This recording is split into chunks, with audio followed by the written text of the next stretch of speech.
PSC പരീക്ഷകളിൽ വളരെ ആവർത്തിച്ച് ചോദിക്കുന്ന ഒരു ക്വസ്റ്റ്യന്റെ പാറ്റേൺ ആണിത്. അതായത് ഒരു ക്ലോക്കിൽ സമയം 6:30 കാണിക്കുമ്പോൾ മണിക്കൂർ മിനിറ്റ് സൂചികൾ തമ്മിലുണ്ടാകുന്ന കോണളവ് എത്ര? അപ്പം ഇത് ഈക്വേഷൻ വെച്ച് സോൾവ് ചെയ്ത് നമുക്ക് ആൻസർ കണ്ടുപിടിക്കാം.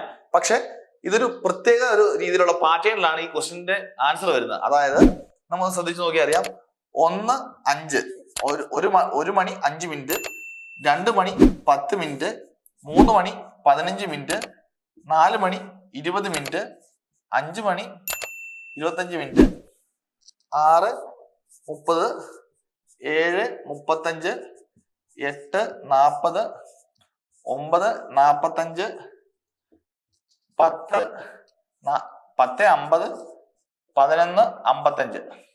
ഈ ഒരു പാറ്റേണിലാണ് ഈ നമുക്ക് തന്നിരിക്കുന്ന സമയം തന്നിരിക്കുന്നതെങ്കിൽ നമുക്ക് അതിന്റെ മണിക്കൂർ സൂചിയും മിനിറ്റ് സൂചിയും തമ്മിലുള്ള കോണളവ് കണ്ടുപിടിക്കാൻ ഒരു പ്രത്യേക എളുപ്പവഴിയുണ്ട്. അതായത് ഇവിടെ നമുക്ക് എത്ര മിനിറ്റ് ആണോ തന്നിരിക്കുന്നത് ആ മിനിറ്റിന്റെ പകുതി എടുത്താൽ നമുക്ക് ഇതിന്റെ ആൻസർ കിട്ടും. അതായത് ഇവിടെ തന്നിരിക്കുന്ന ക്വസ്റ്റിനകത്ത് 6:30 ഈ പാറ്റേണിലുള്ളതാണോ നോക്കുക. അപ്പൊ 6:30 ഈ പാറ്റേണിലുള്ളതാകുമ്പോൾ നമുക്ക് ഇതിന്റെ ഈ 30 മിനിറ്റിന്റെ പകുതി എടുത്താൽ നമുക്ക് ഇതിന്റെ കോണം കിട്ടും. അപ്പം ആൻസർ വരുന്നത് 15 ഡിഗ്രി എന്നായിരിക്കും. അങ്ങനെയെങ്കിൽ ക്ലോക്കിലെ സമയം 9:45 ആണെങ്കിൽ മണിക്കൂർ സൂചിയും മിനിറ്റ് സൂചിയും തമ്മിലുള്ള കോണളവ് കണ്ടെത്തി കമന്റ് ചെയ്യൂ.